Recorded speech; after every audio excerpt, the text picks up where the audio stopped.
नुकसान में तो वो लोग हैं जो दुनिया में नेकी का काम करते थे और ये सोच करके करते थे कि उनको सवाब मिलेगा, मगर कल आखिरत में सवाब मिलने के बजाय उनकी नेकियों को अल्लाह ताला बर्बाद कर देगा। इन्नल इंसान लफी खुस्र, बेशक इंसान घाटे में। मेरे प्यारे साथियों, आप में से बहुत सारे लोग हाजी होंगे, जो हाजी नहीं है मैं दुआ करता हूं अल्लाह उनको भी एक बार हज की तौफीक दे दे। आपने उम्रा भी किया होगा, बहुत सारे ऐसे भाई भी होंगे जो पांचों टाइम के नमाजी भी होंगे, बहुत सारे ऐसे भाई भी होंगे, ऐसी बहनें भी होंगी जो डेली कुरान की तिलावत करती होंगी। मैं ऐसे भी नौजवानों को जानता हूं जो रात में बगैर तकरीर सुने मोबाइल नहीं बंद करते और बिस्तर पे नहीं सोते, उलमा की तकरीरें सुन करके वो रात में बिस्तर पे सोने जाते हैं। ऐसे भी नौजवानों को मैं जानता हूं।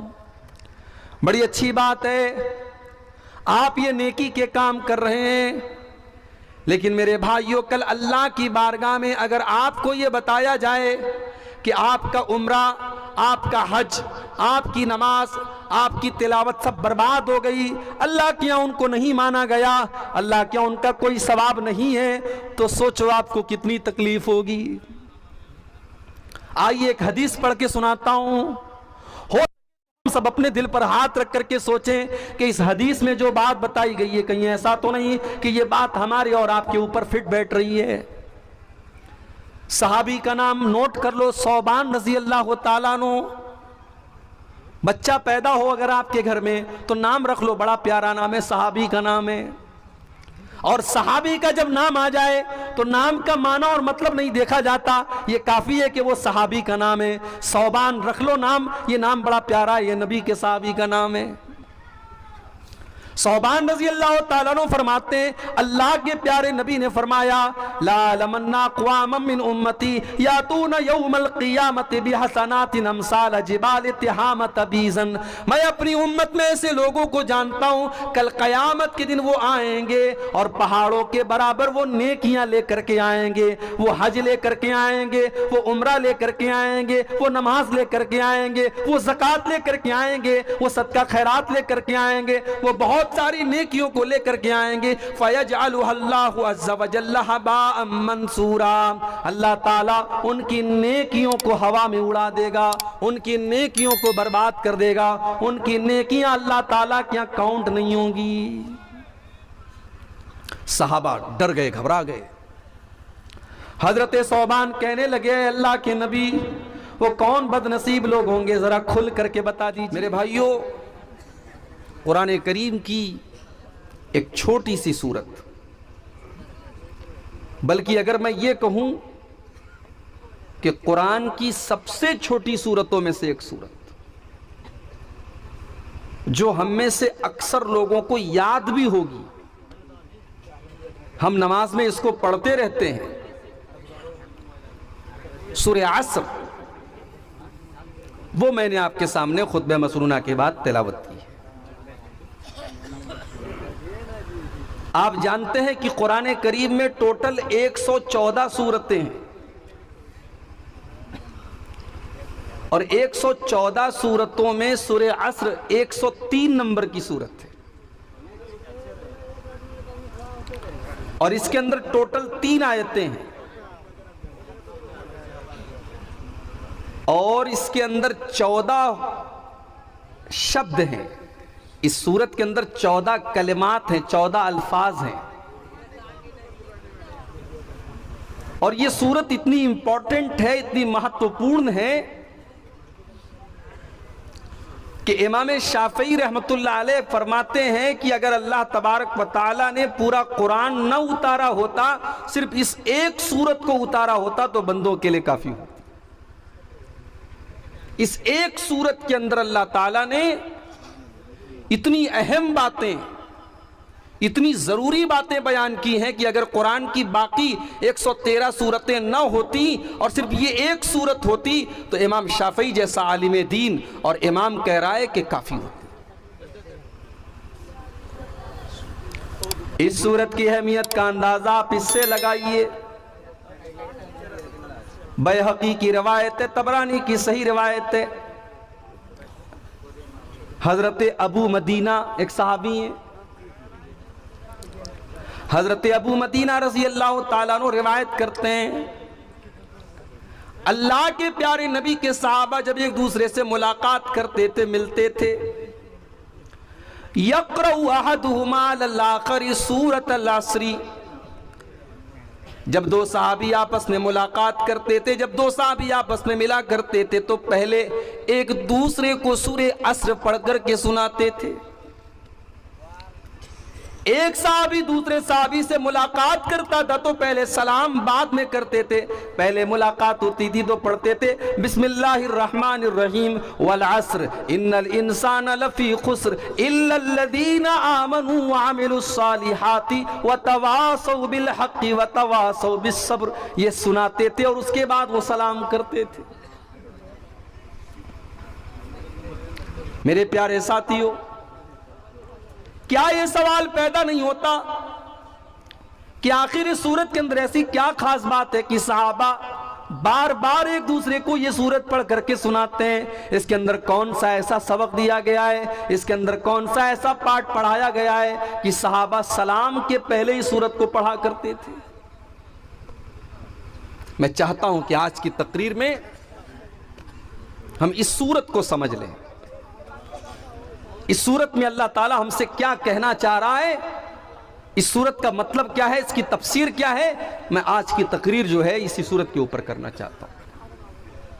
और मुझे पूरी उम्मीद है कि आप मेरा साथ देंगे, क्योंकि ये वो सूरत है कि जिस सूरत के अंदर अल्लाह तबारक व ताला ने दुनिया की सबसे बड़ी प्रॉब्लम का हल बताया है।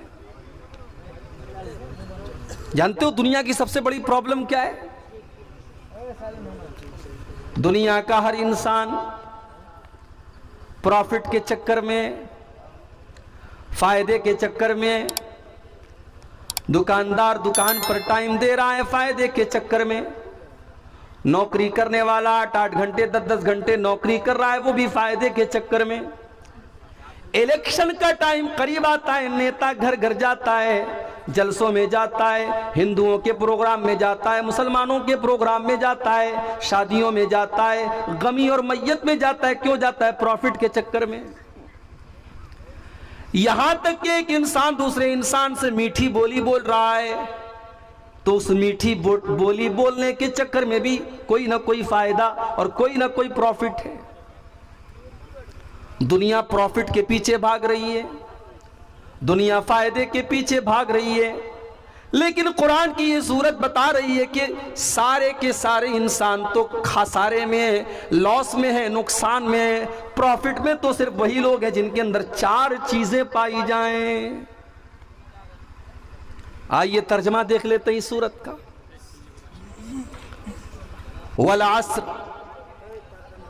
कसम है जमाने की, इन्नल इंसान लफी खुस्रिन, इन्नल इंसान लफी खुस्र, बेशक तमाम के तमाम इंसान घाटे में है, लॉस में है।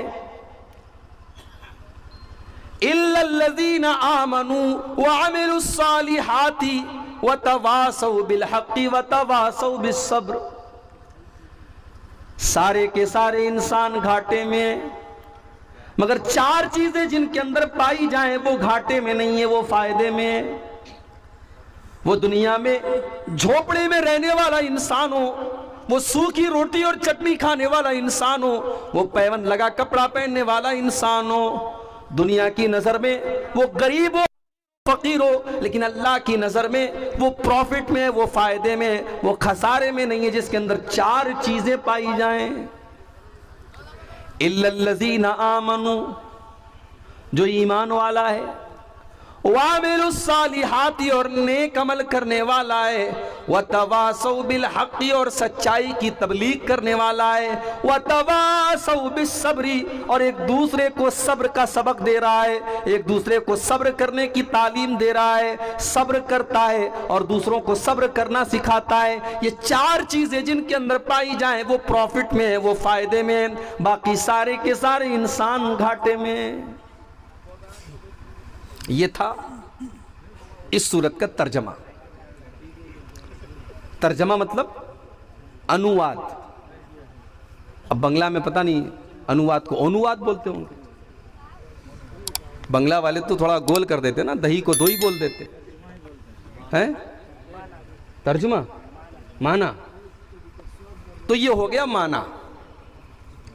अब आइए इसकी व्याख्या करते हैं, इसकी तफसीर करते हैं, इसको एक्सप्लेन करते हैं, एक एक लफ्ज के ऊपर गौर करते हैं। वल अस्र, जमाने की कसम। सबसे पहला सवाल, हम कसम क्यों खाते हैं? हम इसलिए कसम खाते हैं जब सामने वाले को हमारी बात पर यकीन ना रहा हो।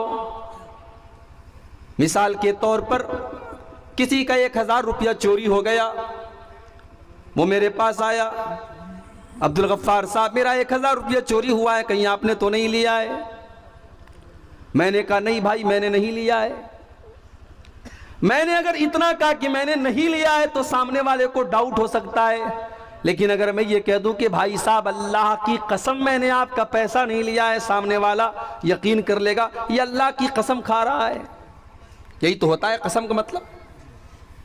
कसम क्यों खाते हैं? ताकीद के लिए, अपनी बात को मजबूत बनाने के लिए। अब सवाल ये पैदा होता है कि अल्लाह ताला कसम क्यों खा रहा है? क्या नऊज़ बिल्लाह अल्लाह ताला को ये डाउट है कि मेरे बंदे मेरी बात नहीं मानेंगे, मेरे बंदों को मेरी बात में शक होगा?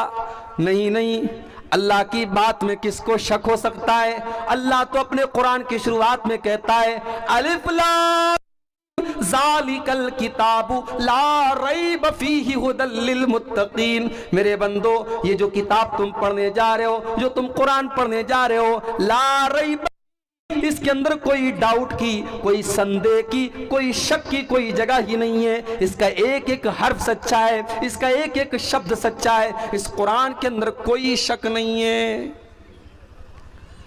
तब अल्लाह कसम क्यों खा रहा है? अल्लाह कसम खा रहा है ये बताने के लिए कि हम जो बात कहने जा रहे हैं वो बहुत इंपॉर्टेंट है, बहुत अहम है, बहुत महत्वपूर्ण है, उस पर तुम ध्यान दो, बहुत अहम बात बताने जा रहा हूं, इसलिए अल्लाह कसम खाता है।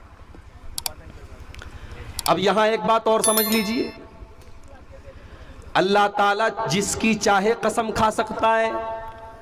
उसने कुरान में इंजीर की भी कसम खाई है, अल्लाह ने कुरान में जैतून की कसम खाई, अल्लाह ने कुरान में तूरे सीना की कसम खाई, अल्लाह ने कुरान में मक्का शहर की कसम खाई, अल्लाह ने कुरान में अल्लाह के नबी की जिंदगी की कसम खाई, अल्लाह ने कुरान में सूरज की कसम खाई, जमीन की कसम खाई, आसमान की कसम खाई।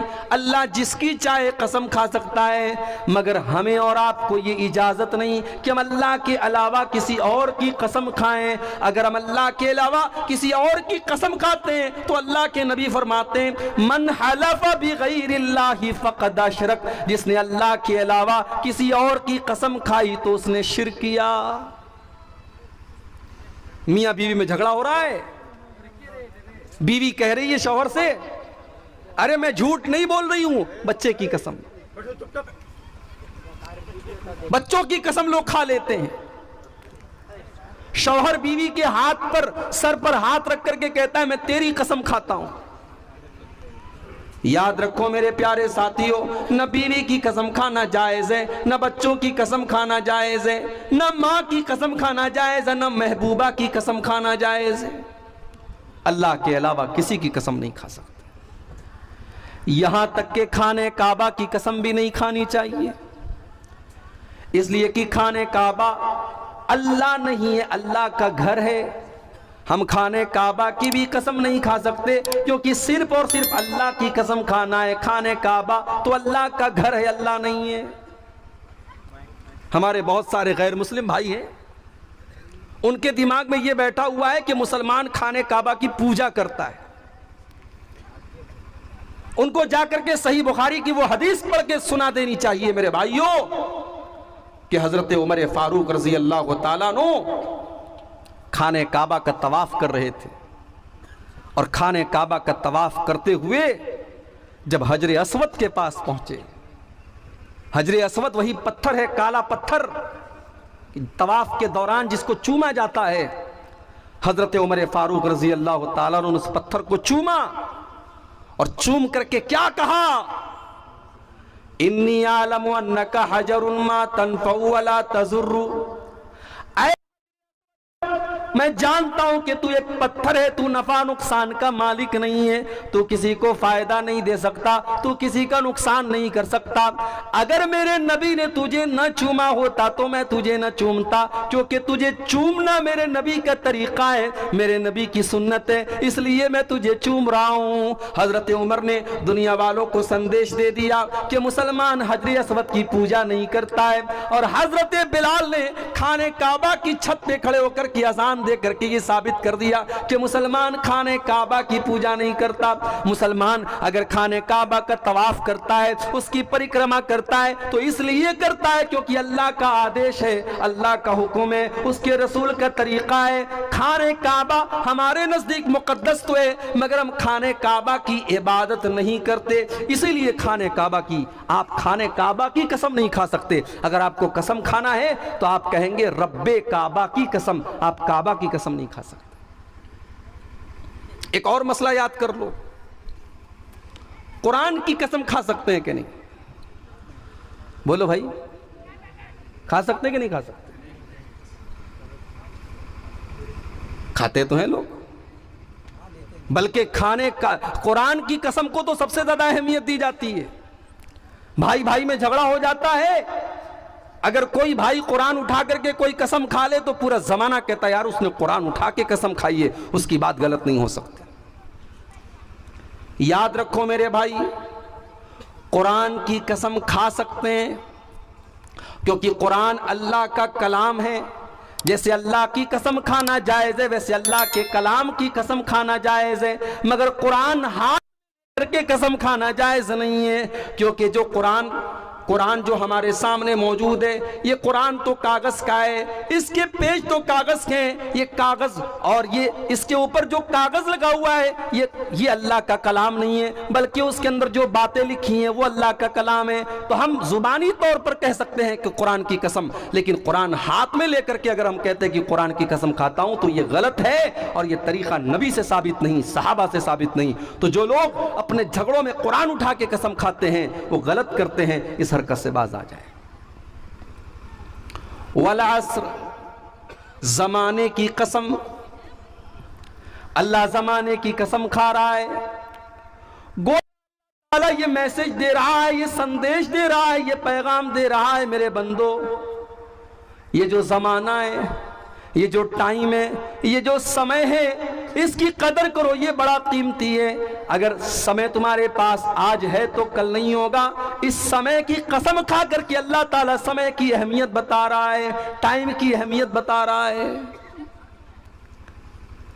लोग बोलते हैं ना वक्त बहुत खराब है, कुछ लोग बोलते हैं जमाना बहुत खराब है। नहीं बोलना चाहिए ऐसा, जमाना खराब नहीं होता, वक्त खराब नहीं होता, खराब हम और आप होते हैं।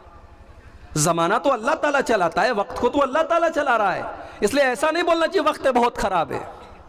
बहुत लोग बोल देते ना, किसी दिन अगर कोई हादसा हो जाए तो लोग बोलते थे पता नहीं आज किसकी शक्ल देखी थी, मेरी बाइक का एक्सीडेंट हो गया।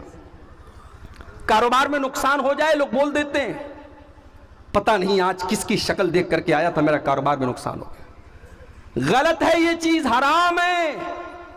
किसी की शक्ल देखने से कोई नुकसान नहीं होता, किसी की शक्ल देखने से कोई हादसा नहीं होता, और न जमाना खराब होता है न वक्त खराब होता है। इसीलिए अल्लाह के नबी फरमाते हैं, बुखारी की रिवायत है, अल्लाह ताला फरमाता है यूजीनी इब्नु आदम, आदम का बेटा मुझे तकलीफ पहुंचाता है, यसुब्बुद, और आदम का बेटा तो जमाने को गाली देता है, जमाने को बुरा भला कहता है। वह अनदारू, जबकि मैं खुद जमाना हूँ। उक़ल्लिबुल लैल वन नहार, जमाने को तो मैं चलाने वाला हूँ, रात और दिन को तो मैं चलाता हूँ। जो जमाने को गाली देता है, जो जमाने को बुरा भला कहता है, वो गोया कि अल्लाह ताला को बुरा भला कहता है। तो जमाने को गाली मत दो, अल्लाह ने जमाने की कसम खाई, और अल्लाह ने यह पैगाम दिया कि अपने टाइम की कद्र करो। मेरे नौजवान साथियों, आज सबसे ज्यादा अगर कोई चीज बर्बाद की जा रही है तो टाइम बर्बाद किया जा रहा है। फेसबुक के ऊपर रात रात भर लगा रहने वाला मेरा नौजवान भाई और दिन भर मोबाइल पर चैटिंग करने वाला मेरा नौजवान भाई, बड़े प्यार से, बड़े प्रेम से, बड़ी मोहब्बत से कहना चाहूंगा, ये जवानी फेसबुक पर चैटिंग करने के लिए तो नहीं मिली है, ये यूट्यूब के शौक के लिए तो नहीं मिली है, ये फेसबुक की रील्स देखने के लिए तो नहीं मिली है। ये जवानी तो अल्लाह को राजी करने के लिए मिली है। इस जवानी में आप अल्लाह को राजी कर लेंगे, बुढ़ापे में नहीं कर पाएंगे। जो जवानी में आप काम कर लेंगे वो बुढ़ापे में नहीं कर पाएंगे। इसीलिए अल्लाह के प्यारे नबी फरमाते हैं, इग़तनिम खमसन क़ब्ल खमसिन, 5 चीजों की कदर करो, 5 चीजों की वैल्यू को समझो, 5 चीजों के आने से पहले। शबाब हरमिक, अपनी जवानी की कदर करो इसके पहले कि बुढ़ापा आ जाए। वस्सिहतक क़ब्ल सकमिक, अपनी तंदुरुस्ती की कदर करो इसके पहले कि तुम बीमार हो जाओ। पाकिस्तान का एक नौजवान, उसका फेसबुक के ऊपर फोटो भी आया था, बहुत उसका खूबसूरत जिस्म देख करके कोई कह नहीं सकता था ये कभी बीमार पड़ेगा। शायद उसके जैसा बॉडी बिल्डर बहुत कम देखने को मिलता है। एक तस्वीर आई जिसमें उसके पूरे जिस्म की नुमाइश हो रही है, दूसरी तरफ उसको ब्लड कैंसर हो जाता है और वो सूख करके लकड़ी हो जाता है, उसकी शक्ल पहचान में नहीं आती और कुछ दिनों के बाद उसके इंतकाल की खबर भी फेसबुक के ऊपर आ जाती है।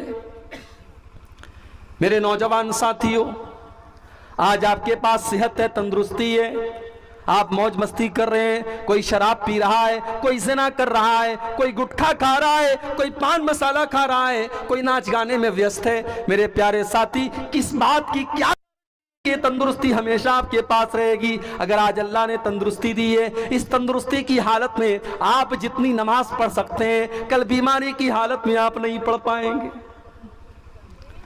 हो सकता है आज आप खड़े होकर के नमाज पढ़ सकते हैं, अल्लाह न करे ऐसी बीमारी आ जाए कि आप खड़े होकर के नमाज पढ़ना चाहेंगे मगर नहीं पढ़ पाएंगे, आपको कुर्सी का सहारा लेना पड़ेगा।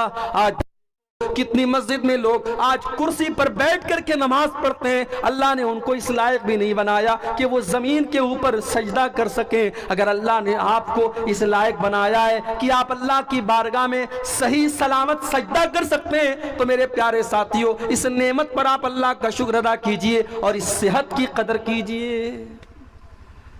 वस्सिहतक क़ब्ल सकमिक, अपनी तंदुरुस्ती की कदर करो इसके पहले कि तुम बीमार हो जाओ।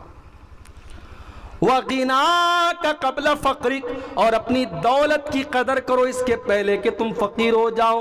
अगर आज अल्लाह ने नवाजा है, अगर आज दिए, तो इस दौलत की कदर करो और इस दौलत को अल्लाह की राह में खर्च करो। गरीबों की मदद करो, यतीमों की मदद करो, बेसहारों को सहारा दे दो, गरीबों को कंबल दे दो, बेसहारा दे दो। हो सकता है कि कल आपको सहारे की जरूरत पड़ जाए, आज आप दूसरों को देने के लायक है, अल्लाह न करे ऐसी नौबत कि आपका हाथ किसी और के आगे फैलाना पड़ जाए। वग़िनाक क़ब्ल फ़क़रिक, अपनी दौलत की कदर करो इसके पहले कि तुम फकीर हो जाओ। वफ़राग़क क़ब्ल शुग़लिक, और अपने टाइम की कदर करो, अपने समय की कदर करो इसके पहले कि तुम बिजी हो जाओ।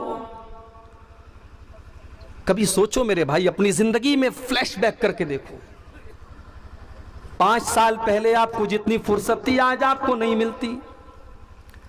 जब तक शादी नहीं हुई थी बहुत सारे काम आदमी कर लेता है, शादी हो गई, बीवी आ गई, जिम्मेदारियां आ गई, बहुत सारे काम नहीं कर पाता है। फिर बच्चे पैदा हो गए और जिम्मेदारियां आ गई, बच्चे स्कूल मदरसे जाने लगी और जिम्मेदारियां आ गई, बच्चे बड़े हो गए और जिम्मेदारियां आने लगी। जिंदगी जैसे जैसे आगे बढ़ती चली जाती है, इंसान की जिंदगी में जिम्मेदारियां आने लगती हैं, इंसान बिजी होता चला जाता है। अल्लाह के नबी फरमाते हैं, अगर आज 2 मिनट भी आप फ्री हैं, 2 मिनट की आपके पास फुर्सत है, तो इस फुर्सत की कद्र करो और इस फुर्सत को सही जगह इस्तेमाल करो। हम कहां इस्तेमाल कर रहे हैं? 3-3 घंटे बैठ करके फिल्में देख रहे हैं, फेसबुक के ऊपर बैठ करके वीडियोस देख रहे हैं। अरबी में कहावत है, अल वक्त कस्सैफ, वक्त जो होता है वो तलवार की तरह होता है। वक्त जो होता है तलवार होता है, अगर आपने वक्त को नहीं काटा तो वक्त आपको काट देगा। अपने समय का सही इस्तेमाल करो मेरे नौजवान साथियों। अल्लाह के प्यारे नबी फरमा रहे हैं वह फराग का कब्ल शुगलिक, अपने टाइम की कदर करो इसके पहले कि तुम बिजी हो जाओ। वह हयात का कब्ल मौतिक, और अपनी जिंदगी की कदर करो इसके पहले कि तुम्हें मौत आ जाए। मौत आएगी तो ये पूछ करके नहीं आएगी अब्दुल गफ्फार साहब आपकी बेटी का क्या हाल है, आपकी बीवी का क्या हाल है, आपका मकान बना के नहीं बना, आपको नौकरी मिली कि नहीं मिली, आपका सपना पूरा हुआ। मौत आएगी और सारे सपनों को लेकर के चली जाएगी। मौत आपसे अपॉइंटमेंट लेकर के तो नहीं आएगी। मौत को तो कोई ना कोई बहाना चाहिए। कभी बीमारी के बहाने से आ जाएगी, कभी एक्सीडेंट के बहाने से आ जाएगी, कभी अचानक हार्ट अटैक आ जाएगा, कभी दिमाग पर फालिज का हमला हो जाएगा। मौत किसी भी बहाने से आ सकती है और मौत आते ही मेरे प्यारे साथियों जिंदगी की सारी चकाचौंध खत्म हो जाएगी। इसीलिए अल्लाह कुरान में कहता है हत्ता इज़ा जाअ अहदहुमुल मौत क़ाल रब्बिरजिऊन।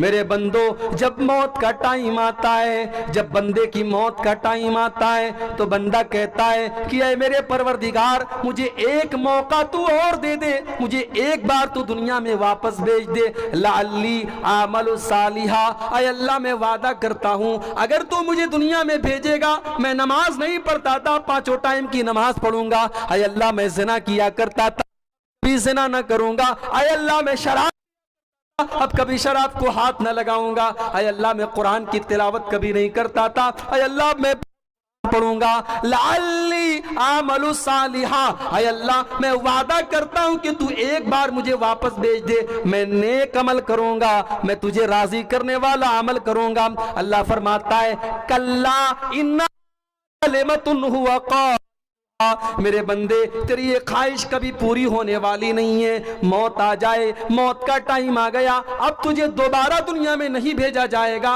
मौत आ चुकी है, अब किसी को दोबारा दुनिया में नहीं भेजा जाएगा। ये जो कॉन्सेप्ट है ना बॉलीवुड की फिल्मों की वजह से हमारे यहाँ आया है। कोई अगर आत्महत्या कर लेता है तो उसकी आत्मा भटकती रहती है, किसी को कोई कत्ल कर दे तो उसकी आत्मा भटकती रहती है। ये सब फिल्मों के अंदर और सीरियलों के अंदर दिखा करके हमारा दिमाग खराब किया गया है। कोई आत्मा वात्मा नहीं भटकती रहती है। इंसान मर गया, अब इस दुनिया से उसका कनेक्शन खत्म। अब वो एक और दुनिया में है जिसको हम कब्र की जिंदगी कहते हैं, जिसको हम बरज़ख की जिंदगी कहते हैं, और वहां से कोई रिटर्न दुनिया में नहीं आ सकता। वो किस हाल में है हम नहीं जानते, हम किस हाल में वो नहीं जानता। तो अल्लाह के नबी ने फरमाया कि अपनी जिंदगी की कद्र करो इसके पहले कि तुम्हें मौत आए। वल असर, जमाने की कसम है। अच्छा, असर का एक मतलब और भी होता है। असर का मतलब होता है असर का टाइम, जब सूरज ढल जाता है और आसमान में पीलापन आ जाता है और असर की नमाज का टाइम शुरू हो जाता है, उस टाइम को, उस समय को असर कहा जाता है। अब सवाल ये पैदा हो रहा है कि अल्लाह ताला उस टाइम की कसम क्यों खा रहा है?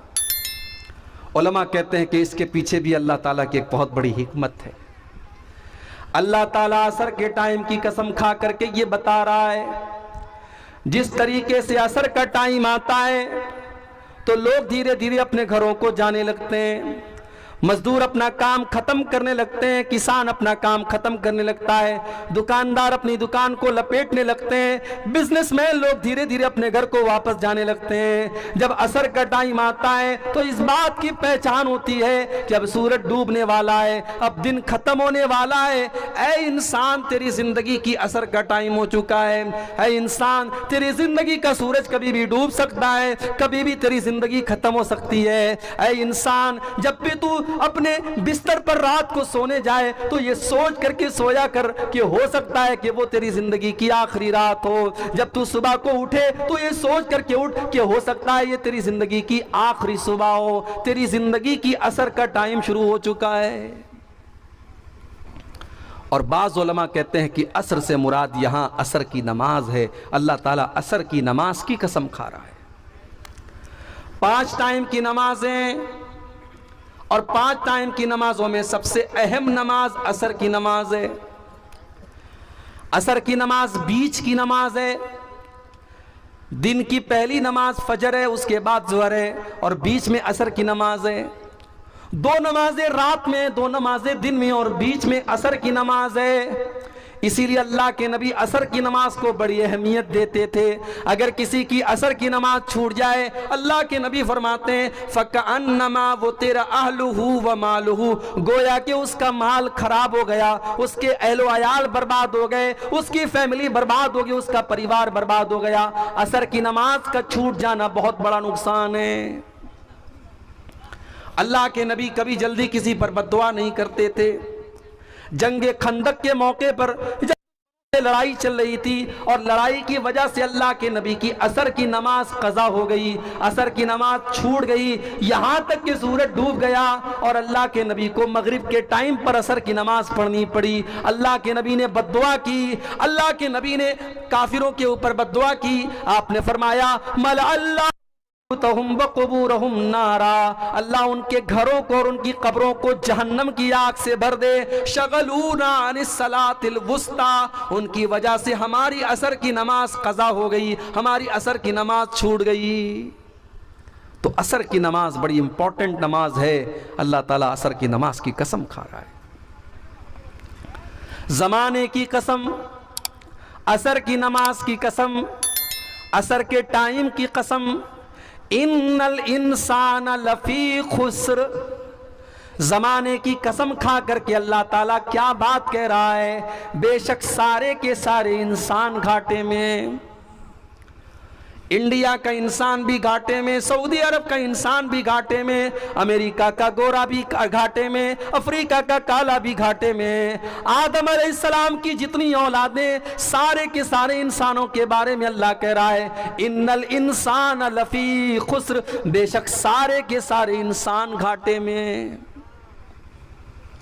मुकेश अंबानी तो अरबों की संपत्ति के मालिक हैं, टाटा और अडानी और बिरला तो करोड़ और खरबों के मालिक हैं।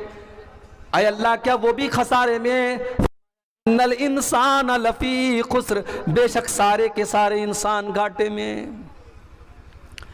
मेरे बंदो, घाटा ये नहीं कि दुनिया में तुम्हारे पास दौलत है कि नहीं है, दुनिया में तुम्हारे पास रहने को मकान है कि नहीं है, दुनिया में तुम्हारे बाल बच्चे सुखी और चैन से हैं कि नहीं है। घाटा तो ये है, नुकसान तो ये है कि कल अल्लाह की बारगाह में, जब अल्लाह की बारगाह में हिसाब किताब किया जाएगा तो तुम्हारा हिसाब ये निकले, तुम्हारा अंजाम ये निकले कि तुमको जहन्नम में डाल दिया जाए। ये असल घाटा है, ये असल खसारा है। इन्नल इंसान लफी खुस्र, और सारे के सारे इंसान इसी घाटे में हैं। जिनके अंदर चार चीजें पाई जाएं, उनको छोड़ करके बाकी सारे के सारे इंसान घाटे में। तो घाटा ये है कि इंसान कयामत के दिन जहन्नम की आग में चला जाए। मेरे प्यारे साथियों, आज दुनिया में एक मामूली सी आग लग जाती है, कोई उस आग में जल जाता है, मर जाता है, उसकी लाश हमारे सामने आती है, उसकी लाश को हम देख नहीं पाते। कमजोर दिल और दिमाग का आदमी किसी जली हुई लाश को देख नहीं सकता। बहुत सी औरतें तो देख करके उल्टी कर देती हैं। सोचो मेरे भाइयों, दुनिया की आग से हम इतना डरते हैं और दुनिया की आग में कोई जल जाए तो हम देख करके बर्दाश्त नहीं कर पाते। अल्लाह के नबी फरमाते हैं नारुकुम जुज़ुम मिन नारी जहन्नम, तुम्हारी दुनिया की आग तो जहन्नम की आग का एक हिस्सा है। जहन्नम की आग तो दुनिया की आग से 69 गुना ज्यादा है, 69 टाइम ज्यादा खतरनाक है। दुनिया की आग पेट्रोल से जलती है, डीजल से जलती है, मिट्टी के तेल से जलती है, लकड़ी और कोयले से जलती है, लेकिन जहन्नम की आग किससे जलती है? फरमाया वक़ूदुहन्नास वल हिजारा, जहन्नम की आग तो इंसानों और पत्थरों से जलती है। कल क़यामत के दिन जिसको अल्लाह ताला फमन ज़ुज़िया अनिन नारि व उदखिलल जन्नत फ़क़द फ़ाज़। जिसके बारे में अल्लाह ताला ये फैसला कर दे कि वो जहन्नम की आग से बचा लिया गया, उसको जन्नत में डाल दिया गया, वही कामयाब है, वही प्रॉफिट में है, वही फायदे में। और जो जहन्नम की आग में चला जाएगा, मेरे प्यारे साथियों, अल्लाह फरमा रहा है इन्नल इंसान लफी खुसरिन, उससे बड़ा खसारे वाला कोई नहीं है। आप लोग तो किसान लोग हैं, खेती करते हैं। किसान जमीन की जुताई करे, टाइम पर बीज को बोए, जमीन के अंदर जितनी मेहनत करना है सारी मेहनत करे, उसके बाद सैलाब का पानी आए, उसकी सारी खेती को तबाह करके लेके चला जाए। सोचो उस किसान को कितनी तकलीफ होगी। उसको इस बात की तकलीफ तो हो ही रही है कि उसका खेत चला गया। उसको इस बात की तकलीफ ज्यादा होगी कि मैंने मेहनत की थी, मैंने बुआई की थी, मैंने जुताई की थी, मैंने उस खेत के अंदर अपना कैपिटल लगाया था, मेरा सारा कैपिटल बर्बाद हो गया। मेरे प्यारे साथियों, जिसके पास तौहीद नहीं, कल कयामत के दिन वो भी खसारे और नुकसान में होगा, उससे ज्यादा खसारे में कोई नहीं होगा। अल्लाह ने फरमाया कुल हल नुनब्बिउकुम बिल अक्सरीना आमाला अल्लज़ीना ज़ल्ला सायुहुम फिल हयातिद दुनिया व हुम यहसबूना अन्नहुम युहसिनूना सुना। मेरे बंदो, सबसे ज्यादा खसारे में और नुकसान में तो वो लोग हैं जो दुनिया में नेकी का काम करते थे और ये सोच करके करते थे कि उनको सवाब मिलेगा, मगर कल आखिरत में सवाब मिलने के बजाय उनकी नेकियों को अल्लाह ताला बर्बाद कर देगा। इन्नल इंसान लफी खुस्र, बेशक इंसान घाटे में। मेरे प्यारे साथियों, आप में से बहुत सारे लोग हाजी होंगे, जो हाजी नहीं है मैं दुआ करता हूं अल्लाह उनको भी एक बार हज की तौफीक दे दे। आपने उम्रा भी किया होगा, बहुत सारे ऐसे भाई भी होंगे जो पांचों टाइम के नमाजी भी होंगे, बहुत सारे ऐसे भाई भी होंगे, ऐसी बहनें भी होंगी जो डेली कुरान की तिलावत करती होंगी। मैं ऐसे भी नौजवानों को जानता हूं जो रात में बगैर तकरीर सुने मोबाइल नहीं बंद करते और बिस्तर पे नहीं सोते, उलमा की तकरीरें सुन करके वो रात में बिस्तर पे सोने जाते हैं। ऐसे भी नौजवानों को मैं जानता हूं। बड़ी अच्छी बात है, आप ये नेकी के काम कर रहे हैं, लेकिन मेरे भाइयों, कल अल्लाह की बारगाह में अगर आपको ये बताया जाए कि आपका उम्रा, आपका हज, आपकी नमाज, आपकी तिलावत सब बर्बाद हो गई, अल्लाह के यहाँ उनको नहीं माना गया, अल्लाह के यहाँ उनका कोई सवाब नहीं है, तो सोचो आपको कितनी तकलीफ होगी। आइए एक हदीस पढ़ के सुनाता हूं, सब अपने दिल पर हाथ रख करके सोचें कि इस हदीस में जो बात बताई गई है कहीं ऐसा तो नहीं कि ये बात हमारे और आपके ऊपर फिट बैठ रही है। सहाबी का नाम नोट कर लो, सौबान रजी अल्लाह ताला अन्हु। बच्चा पैदा हो अगर आपके घर में तो नाम रख लो, बड़ा प्यारा नाम है, सहाबी का नाम है। और सहाबी का जब नाम आ जाए तो नाम का माना और मतलब नहीं देखा जाता, ये काफी है कि वो सहाबी का नाम है। सौबान रख लो नाम, ये नाम बड़ा प्यारा है, ये नबी के सहाबी का नाम है। सौबान रज़ी अल्लाह ताला अन्हु फरमाते हैं, अल्लाह के प्यारे नबी ने फरमाया ला लमन्ना क़वामम मिन उम्मती यातूना यौमल क़ियामति बिहसनातिन अमसाल जिबाल तिहामत बीज़न। मैं अपनी उम्मत में ऐसे लोगों को जानता हूँ कल क़यामत के दिन वो आएंगे और पहाड़ों के बराबर वो नेकियां लेकर के आएंगे, वो हज लेकर के आएंगे, वो उम्रा लेकर के आएंगे, वो नमाज लेकर के आएंगे, वो ज़कात लेकर के आएंगे, वो सदका खैरात लेकर के आएंगे, वो बहुत सारी नेकियों को लेकर के आएंगे। फयजअलुहल्लाहु अज़्ज़ा व जल्ला हबाअम मंसूरा, अल्लाह ताला उनकी नेकियों को हवा में उड़ा देगा, उनकी नेकियों को बर्बाद कर देगा, उनकी नेकियां अल्लाह ताला के यहाँ काउंट नहीं होंगी। सहाबा डर गए, घबरा गए। हजरत सौबान कहने लगे, अल्लाह के नबी वो कौन बदनसीब लोग होंगे, जरा खुल करके बता दीजिए। आए अल्लाह के नबी सिर्फ हमला, आए अल्लाह के नबी जरा क्लियर बता दीजिए वो कौन बदनसीब लोग होंगे जो नेकियों का पहाड़ लेकर के आएंगे मगर उनकी नेकियों को अल्लाह ताला क्या काउंट नहीं किया जाएगा। अल्लाह के प्यारे नबी फरमाते हैं, ऐ सौबा तुम्हारे ही भाई होंगे, वो तुम्हारी ही नस्ल से होंगे, वो मुसलमान होंगे, वो तुम्हारे ही बीच में रहने वाले लोग होंगे। जैसे तुम नमाज पढ़ते हो वो भी नमाज पढ़ेंगे, तुम रोजा रखते हो वो भी रोजा रखेंगे, तुम सदका करते हो वो भी सदका करेंगे, तुम रात में नमाज पढ़ते हो वो भी रात में नमाज पढ़ेंगे। वलाकिन्नहुम इज़ा खलौ बिमहारिमिल्लाहि इंतहकुहा, लेकिन ऐ सौबान, बस एक बात की कमी होगी, एक बात की कोताही होगी, वो अकेले में, वो तन्हाई में गलत काम करेंगे। जब वो अकेले में होंगे, वो बंद कमरे में होंगे और कोई देखने वाला नहीं होगा, तो वो अकेले में और तन्हाई में बहुत सारे गलत काम करेंगे। आप यकीन कीजिए, आज उलमा के मोबाइल भी सेफ नहीं है। आज मैंने 50-60 साल के बुजुर्गों का मोबाइल चेक किया, उसमें मुझे ऐसी चीजें मिली कि अल्लाह देख करके शर्म आई।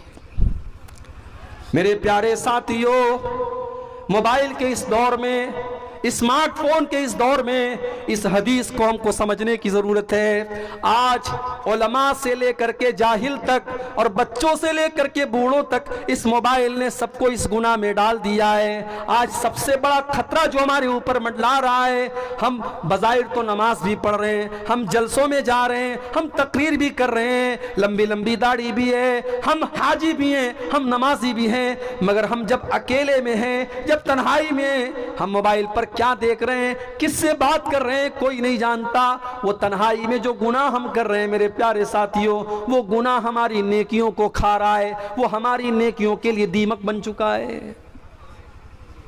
इन्नल इंसान लफी खुस्र, इंसान इससे बढ़कर के खसारे में क्या होगा मेरे भाई, कि उसकी नेकियां अल्लाह के बर्बाद हो जाए।